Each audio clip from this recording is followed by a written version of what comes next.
ఈ 10 రోజులైనా ఇంకా 10 ఏళ్ళైనా చంద్రబాబు నాయుడు గారు ఏదైతే కామెంట్ చేశారో, వ్యాఖ్య చేశారో, దుర్మార్గపు వ్యాఖ్య, ఘోరమైన అపచారం ఏదైతే చేశారో, ఆ వ్యాఖ్య తాలూకు ఎఫెక్ట్ ప్రభావం అయితే అంత సులభంగా పోదు.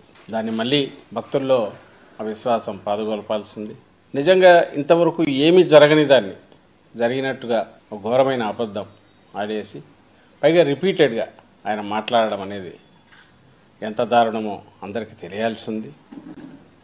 అలాగే ఆయన చేసిన వ్యాఖ్య, ఆ పాపం చేసింది చంద్రబాబు నాయుడు అనే విషయం కూడా ప్రపంచమంతా తెలియాల్సింది. చంద్రబాబు నాయుడు గారన్న జంతువుల కొవ్వు అన్నది ఏ సప్లైస్ అయితే ఆ కంపెనీ చేసిందో, ఆ కంపెనీ చేసిన సప్లైలో అది ఉందనుకుంటే ఆ కంపెనీకి ఇచ్చిన షోకాజ్ నోటీసులో రిఫ్లెక్ట్ కావాలి. చంద్రబాబు నాయుడు గారు అన్న మాట, జంతువుల కొవ్వు అనే మాట ఎందుకు షోకాజ్ నోటీసులో రిఫ్లెక్ట్ కాలేదు, ఎందుకు ఆ రిపోర్ట్స్లో స్పెసిఫిక్గా లేదు? వారసత్వం తిరుమల ఎట్లా అనుకుంటాము, అలాగే ఒక ఆస్తిగా పోస్ట్ ఇండిపెండెన్స్ అనుకుంది వైజాగ్ స్టీల్స్. అది ప్రైవేటైజ్ చేసేది ఓ పక్క జరుగుతుంటే దాని మీద డిస్కషన్ లేదు, దాని మీద ఏం చేయాలనేది లేదు.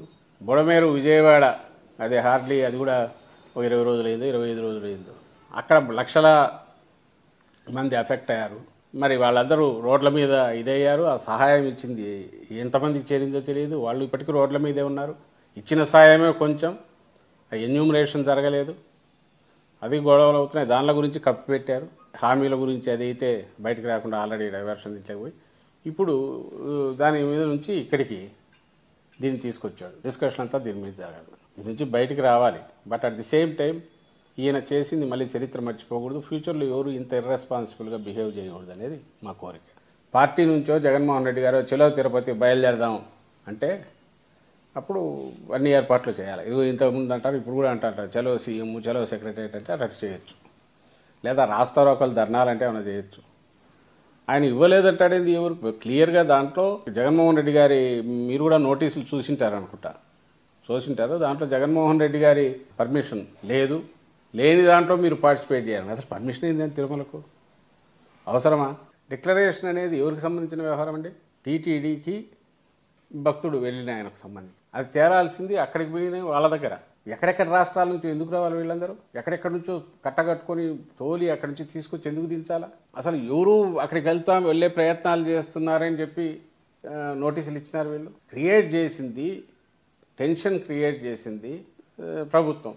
బీజేపీ ఏం బయట పార్టీనా? కూటమిలో పార్టీ కాదు, వాళ్ళకి రెస్పాన్సిబిలిటీ లేదు. అసలు నన్ను అడిగితే ఈ మాటకు సంబంధించి జంతువుల కొవ్వు వాడారని చంద్రబాబు నాయుడు అన్న దానికి సంబంధించి వాళ్ళు కంబైన్డ్గా కూటమి మొత్తం వాళ్ళ పాప పరిహారం చేసుకోవాలి. జగన్మోహన్ రెడ్డి గారు పోకుండా వెనక్కు తగ్గడం అనేది వివేకమైన దురుసుగా పోనందుకు ఆయన అభినందించాలి. అక్కడికి పోకుండా ఉన్నందుకు. ఆయన అన్నది మతం గురించి చెప్తున్నారు. ఏం ఇదైందో తెలియదు చంద్రబాబు నాయుడు గారికి. బయటకు వచ్చి చెప్పాలంటే అనేది బహిరంగ నాకు అర్థం కాలేదు. 4 గోడల మధ్య అంటే ఆ మాత్రం అర్థం కదా? అది వ్యక్తిగతం. మతం ఇది మా వ్యక్తిగతం, ప్రైవేట్ అఫేర్. పబ్లిక్ లైఫ్లో దాని ఇంపాక్ట్ ఉండకూడదు. అది that should not get reflected. After all public సర్వీస్లో ఉన్నారు, ప్రజా జీవితంలో ఉన్నారు. అది జగన్మోహన్ రెడ్డి గారు అన్నది. దాన్ని ఆయన ఇంకో రకంగా చెప్పి దానికి ఒక ఇంటర్ప్రిటేషన్. అన్నిటికంటే ముఖ్యంగా అపోజిషన్లో ఎప్పుడు పోయినారు, పాదయాత్ర అప్పుడు ముగించినప్పుడు పోయినారు. అప్పుడెప్పుడు రాంది ఈరోజు ఇది ఒక ఇష్యూ చేసి జాతీయ సమస్యలాగా ఎందుకు చేశారు? బోన్లో నిలబడి సంజాయిషి ఇవ్వాల్సింది భారతీయ జనతా పార్టీ నాయకులు, లేదంటే టీడీపీ చంద్రబాబు నాయుడు కానీ, జనసేన పార్టీ వాళ్ళు కానీ, ఇంకా వాళ్ళు మోస్తున్న మీడియా కానీ, అక్కడికి వచ్చే తిరుపతిలో అంతా వీరంగం చేసిన ఎవరెవరు ఉంటారో వాళ్ళందరూ కూడా